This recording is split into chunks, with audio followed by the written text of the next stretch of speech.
Welcome back to Spare No Arrows. My name is Cody Lawrence, and welcome to 2024.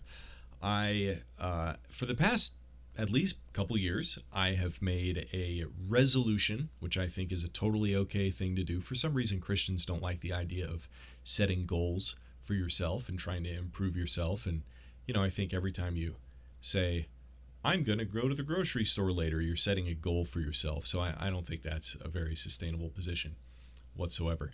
But for the rest of us who set goals and try to improve ourselves and try to have order in our lives in some capacity, I set a yearly goal, parentheses, Lord willing, that I am going to read at least a book a week. And I succeeded in that goal last year. And I set the goal, or I am setting the goal again this year to read another book a week. And what I thought I would do for everybody here is because when I was younger, I didn't think reading was nearly as fun or important as I do now. But I heard somebody say that Christians are people of the book, and therefore we should be people of books. And so it's beneficial, at the very least, to read at least some. And that could be audiobooks, it could be physical books. It could even be listening to podcasts like, hey, the one you're listening to right now. to pass information along, or teaching. It could be listening to sermons. It could be any variety of things. But I think there's something special about books and the way that information is communicated in books. That's a lot different than the way that I'm communicating information to you here. But either way, what I thought would be helpful for you is to share 10 of my favorite books that I read in 2023. And perhaps you can find some interest in some of these books and add them to your list to read in 2024 if you haven't read them. So basically what I'm going to do is run through all 10 of the books and just give a really short, teeny tiny review / summary of the books. And I recommend all of these to read, by the way. And so if you want to read all 10, awesome. But if you're not a person who reads a ton, like probably most people, maybe you could just read one or two. I think they would be great books to read. And also, I think I did something similar to this last year, where I recommended some other books. The most impactful books that I read from 2022 were, I finished the Narnia series for the first time, and I finished the Space Trilogy, both by C.S. Lewis. And those were massively impactful books. So if before any of these books, if you haven't read That Hideous Strength by C.S. Lewis, and for that matter, Abolition of Man, which kind of coincides with the book That Hideous Strength, I highly recommend that you do that. So that's like a bonus 2 books to my list, but I'll go ahead and get through the other 10 books. So these are the 10 most influential books for me that I read in the year 2023 that hopefully will help you in the year 2024.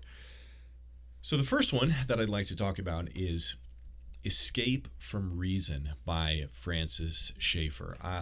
We had Pastor Toby Sumter visit our church for Reformation Day, actually, in October. And he preached for our church, and we got a chance to hang out with him. And I was asking him, one of the questions that I love to ask kind of influential or intelligent or wise people who I meet is, what books, or what are your favorite authors, or like what books have you read to get you to where you are today? And I love the way Toby communicates. I love the way he preaches. One of the authors that Toby Sumter gave me actually a ton of books recommendations from is Francis Schaeffer. And one of the books that he recommended was Escape from Reason. And so I read this book because of him, and it was great. It was just as great as he played it up to be. Escape from Reason. So Francis Schaeffer, he lived in the mid 1900s, so not that long ago. Like, he was alive when most of our parents were alive. And so I think he maybe died in the 80s, if I'm correct. So he didn't die that long ago. But the point is that Francis Schaeffer is able to predict the trajectory of the culture with amazing accuracy. The things that he talks about in the book and the trajectory that he sees America going, it continued to go in that direction. And, a lot like when you read C.S. Lewis, and he, like in Abolition Man or That Hideous Strength, for example, when you read those books, you're like, man, that's like the world that we live in today. I think Francis Schaeffer has his finger right on the pulse of American culture, Western culture. And I think he does this because he has a really good knowledge of history. And so basically what he does is he traces kind of like the development of Western culture and the development of Western thought from like Thomas Aquinas all the way to the present. And so he looks at basically influential theologians and influential philosophers through history and kind of traces the change of the general thought of Western culture. And it's really fascinating. It's a really short book. Some of it is kind of dense, but not too dense. It's like when I was reading it, I just had to pause or maybe reread some sections to try to understand it. And also something that he does in this book that's something that I would like to become more knowledgeable in myself is he gives the basic teachings of popular philosophers. I would like to be much better at saying, hey, this philosopher, he taught this, and this philosopher during this time period taught this. And that's not something I'm very good at, but I would like to become better at it. And I think this book, if you're interested in history or kind of why or how America has gotten to where it is today, and all of the West for that matter, this would be a really good book to pick up. And a lot of Francis Schaeffer's books are equally prophetic in terms of he has the finger on the pulse of the culture. He knows exactly where America is headed and has headed, and just seems like a solid, good dude, and Christian, obviously, also. Another book that kind of surprised me with how not how good it was, but just how interesting it was, let's say, is a book called Popes and Feminists by a gal named Elise Crapuchet. I hope I'm pronouncing that correctly. Either way, that is a really unfortunate last name. But it's a great book. It's called Popes and Feminists, How the Reformation Frees Women from Feminism.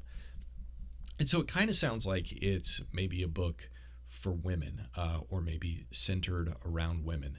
But what the book focuses on more than I thought it would it's less about feminism and it's more about Catholicism. And it compares the theology of Catholicism and actually how old Roman Catholicism prior to the Reformation, and in a lot of cases even still, has the same values as modern feminism. And it's a really fascinating argument that the book lays out. And I think one of the most helpful things in the book, if you care anything about Roman Catholic apologetics or defending the Christian faith or trying to evangelize Roman Catholics, I think this book is an awesome read because it gives a big list of essentially these awful atrocities that the Catholic Church officially committed, like approved by popes and priests and bishops. So like the church okayed these atrocities. And, if you believe in a church that is of equal authority with the Word of God, then your church is fallen and it's not perfect and your religion is false. And so I think having some of these events in mind, like for example, here's one outrageous example. In a certain time period before the Reformation, I forgot exactly what time period it was, but wherever Catholic churches were, the prostitution industry was massively popular because it was seen commonly, like this was the church's general position, that it was evil and horrible and awful, even though it doesn't say it in the Bible, for priests to get married. Priests should not get married. And so it was better for them to solicit prostitutes. Interesting. And there were even like church, it's the list goes on. That's just one example. It's a great book. It gives these like awful, shocking things, especially like in regards to how Roman Catholicism has treated women in the past, and like I said, how the values line up with modern feminism, which is kind of a shocker. So read the book. It's a great book. Another book that I read, actually both of these were recommended to me by an elder in my church, and they're great. So he has good opinions on books. I know he's going to listen to this, so thanks. Another book is The Divine Right of Resistance by a fella named Philip Kaiser, or Kaiser. It looks like Kaiser, but it might be Kaiser. The Divine Right of Resistance, Biblical Options for Opposing Tyranny is what this book is.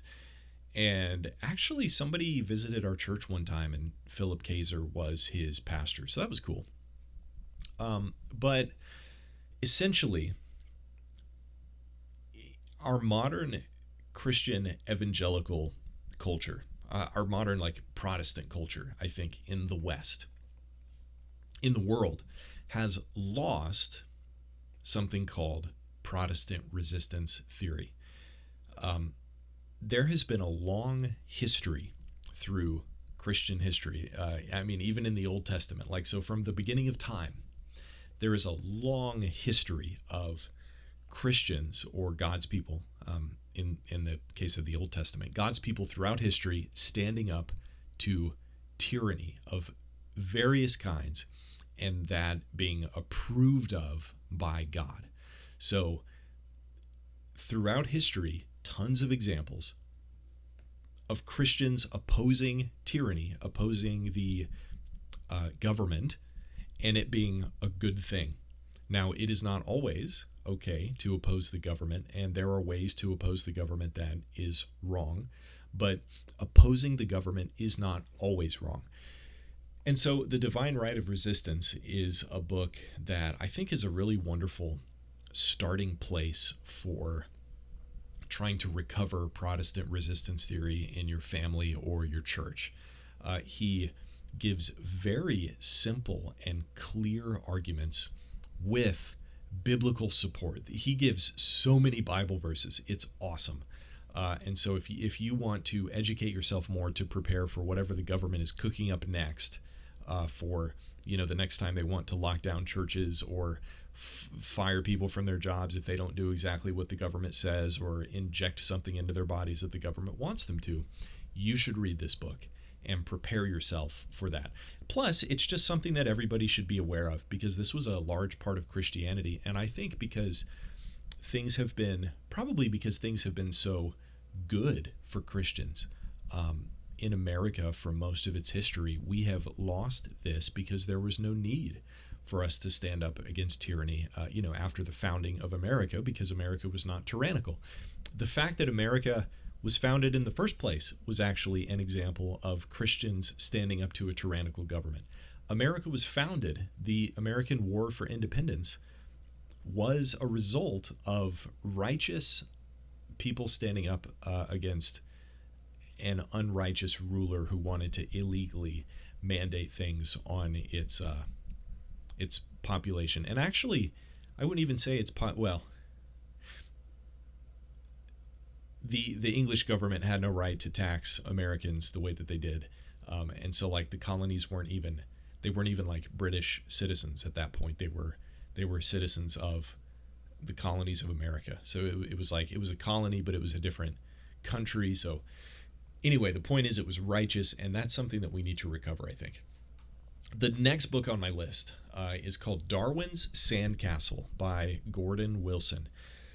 I visited Fight Laugh Feast last year, 2023, and I got to meet and buy the book and listen to him talk, Gordon Wilson. And Fight Laugh Feast, the theme from 2023 was the politics of 6-day creation. And so this book by Gordon Wilson is kind of breaks down scientifically responses to a ton of evolutionary arguments. And I think naturalism and the things that are downstream from naturalism have caused almost all of the problems that we're encountering today. And so we as Christians should at least have a cursory understanding of why naturalism is not true or why evolution is false.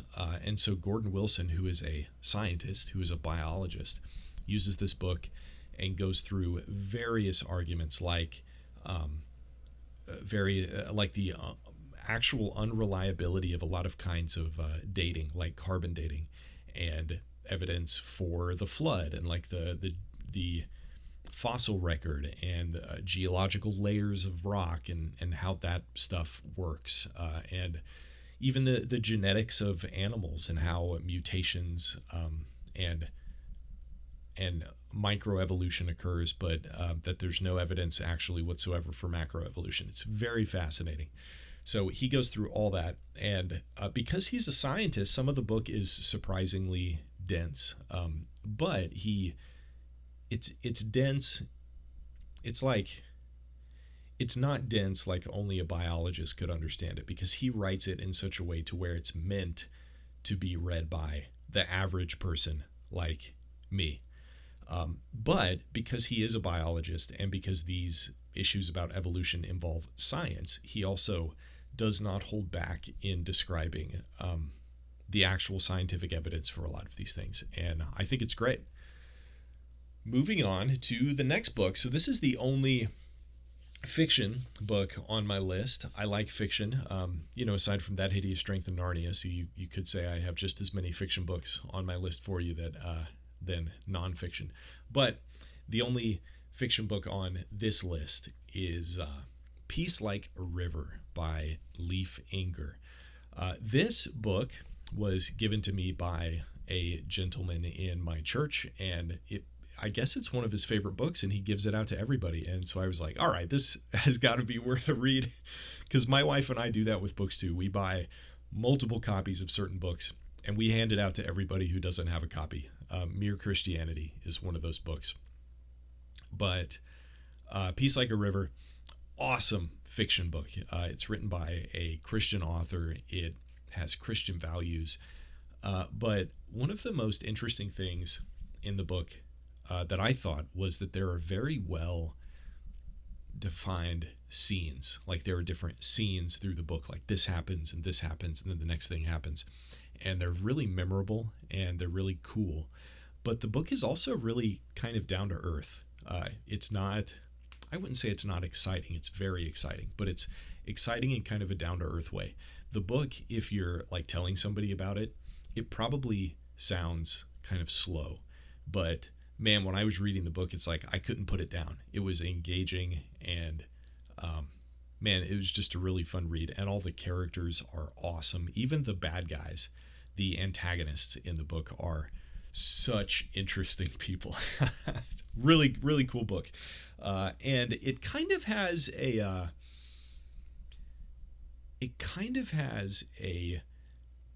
Narnia vibe. Like it might have been, like there was a scene near the end of the book that seems to me to be like very influenced by a different scene in The Last Battle by C.S. Lewis. Not to spoil anything, but just to hopefully pique your interest so that you want to read the book, because it's great. Super good book. The next book on my list is The Moral Case for Fossil Fuels by Alex Epstein. So this book was an eye-opener. This book was also given to me recommended to me by an elder at my church. So we, as conservatives, we probably don't buy into the whole, fossil fuels are evil. We can't like fossil fuels are destroying the earth, causing global warming, etc. We probably don't buy into that stuff, and you shouldn't.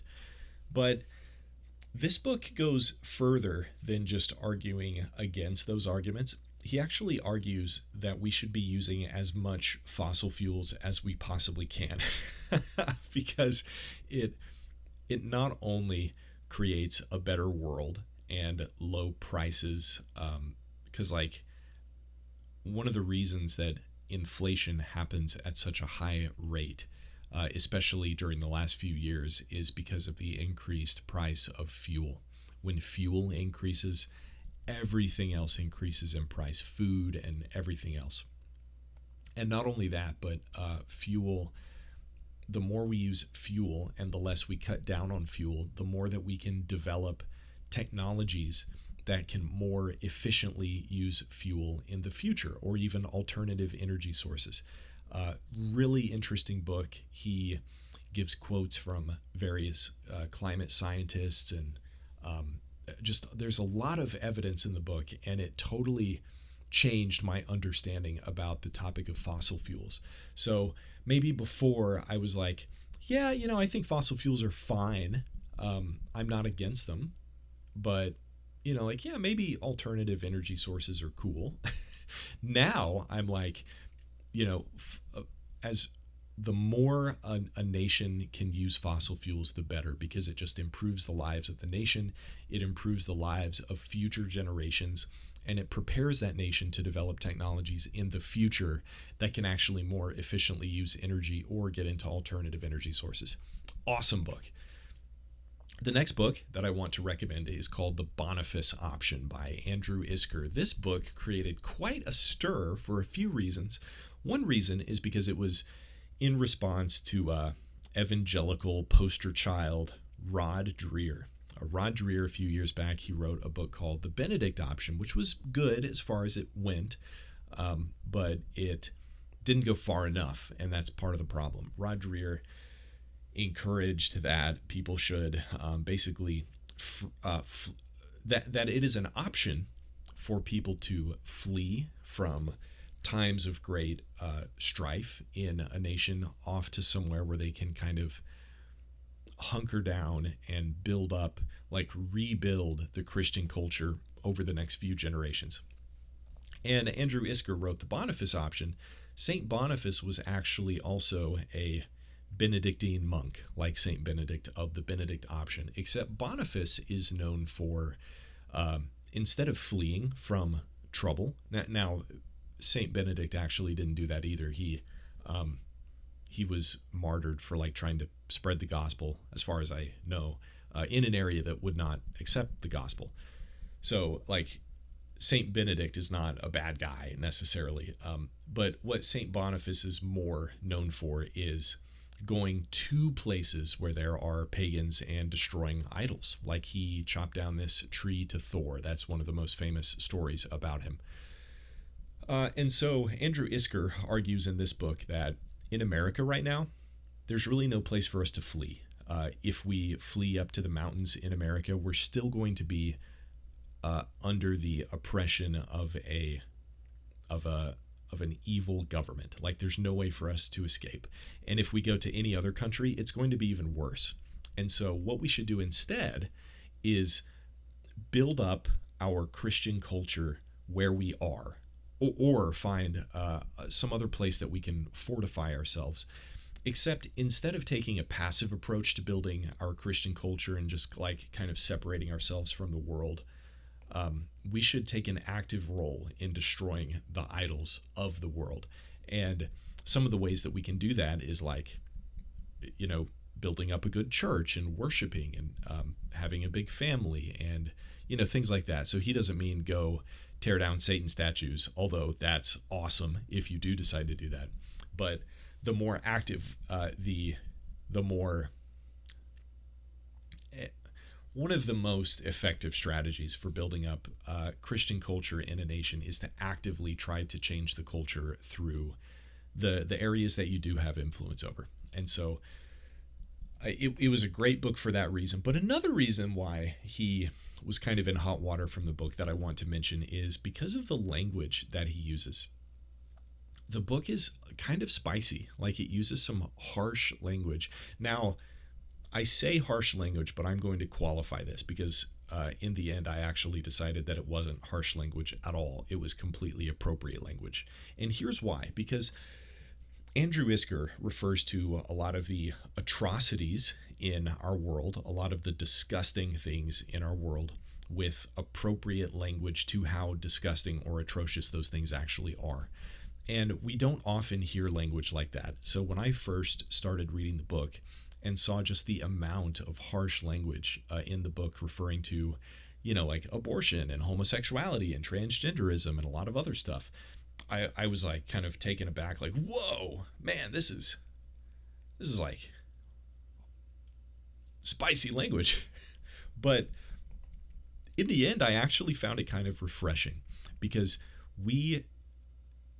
it's like we can't truly express usually how awful transgenderism actually is.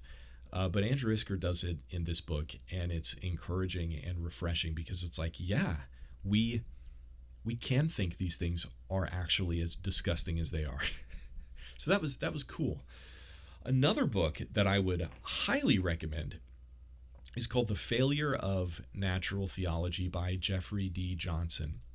He is the dean of, I believe it's called Grace Bible Seminary. That is the seminary that Dr. James White teaches at. James White actually also visited our church he didn't preach, but he gave a lecture on the history of Christmas. But Jeffrey Johnson, he kind of has some skin in the game about in like a hubbub that's been happening the past few years regarding Thomas Aquinas. And in this book, he basically attacks Thomism.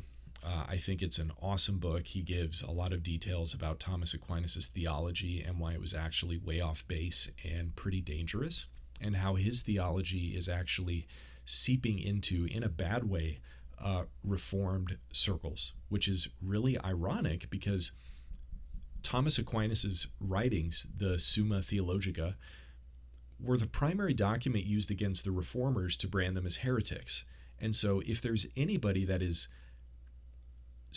should be so separate from the Reformers, it should be Thomas Aquinas. And Jeffrey Johnson does a really good job at arguing that in this book. But also, he, as the title of the book says, he argues against this thing called natural theology. And growing up and going to seminary, I always assumed that natural theology was just like, that's the theology that we get from nature, right? And in a way it is. And also I would kind of believe that it was synonymous with natural revelation. But Jeffrey Johnson argues that they're actually very different things. And if we develop like a lot of people have throughout history, if even Christians, even people like Thomas Aquinas, if we try to develop a natural theology unanchored from Scripture, it's just bad. It's evil. It's wrong. We cannot develop a natural theology separate from Scripture at all. And so therefore, the thing that we develop is just theology. Like our viewing of nature has to be informed by Scripture. And if it's not, what we have is bad theology, right? And so really there's no such thing as natural theology, because there's no way for us to purely develop a solid theology from nature alone, unanchored from Scripture. Pretty good book, highly recommended. And it's also good if you just want to kind of inform yourself about this really kind of big dust up that's been happening in the Reformed world. And if you happen to be a Reformed Christian, and if you've ever heard of this happening or not, I think it would be wise for you to read, because Thomism is very subversive, and it has entered into a lot of Reformed circles and churches and seminaries without people even knowing what it is. Like that, a person can't say, "Oh yeah, that's Thomism." So I think it's wise for us to educate ourselves about. The next to last book on my list that I think you should read is Calvinism, the Stone Lectures by Abraham Kuyper. So Abraham Kuyper was the prime minister of the Netherlands from 1901 to 1905. And he also did a lecture at Princeton Theological Seminary in America in the year 1898. And Princeton Theological Seminary, they do these things called the Stone Lectures. And in 1898, Abraham Kuyper came, and his lectures were centered around the idea that biblical Christianity should impact and does impact all of life, everything. These lectures are kind of the epitome or the embodiment of the phrase, all of Christ for all of life. Abraham Kuyper is arguing that we should have all of Christ for all of life. There is nothing that Christianity should not touch. Family, politics, and the topics of his lectures include religion, politics, science, art, and the future. So really cool lectures. I think it's great. The final book on my list that I recommend to you is Mere Christendom by Douglas Wilson. So last year, there was a big controversy about Christian nationalism, and this is ongoing. And a lot of Christians are totally anti-Christian nationalism, and a lot of other Christians are pro-Christian nationalism. I think there's a lot of straw men from the anti-Christian nationalism people towards the Christian nationalism people, like, you're a Nazi, that kind of crap. But in reality, there is a view of Christian nationalism that's very biblical and also very well-reasoned. And I think even more than the book Christian Nationalism by Stephen Wolfe, that I really wasn't a big fan of, this book should be considered because one reason is because Stephen Wolfe is a Thomist, and because he tries to develop a theology of, or a political theory, a Christian political theory, essentially, pretty separate from the Bible. And I don't think we can do that. So it kind of ties into the failure of natural theology. But I wasn't a big fan of the book Christian Nationalism, although I think he was right about a lot of his conclusions. But Mere Christendom, I think this should be considered kind of the quintessential Christian nationalism book that you should read if you're for or against Christian nationalism. Because if you're against it, what's the harm in learning about what your opponents really believe about stuff? That's what we should be doing anyway, especially in a debate like this where people are throwing around so many straw men and not really understanding the other person's definition of the term that they're using. Because I think in this whole debate, people actually agree a lot more than they think they do. And a lot of the people who are against a certain version of Christian nationalism, the pro-Christian nationalist people, are also against that very same kind of Christian nationalism.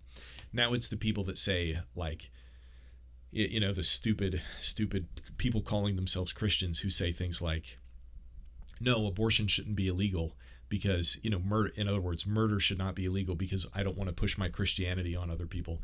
That's moronic. That's absolutely ridiculous. And I've talked about that in numerous other podcast episodes. But regardless, I think you should definitely check out the book Mere Christendom if you haven't already. And that concludes my list of my top 10 books from the year 2023. I hope you enjoyed, and I will catch you next time. God bless.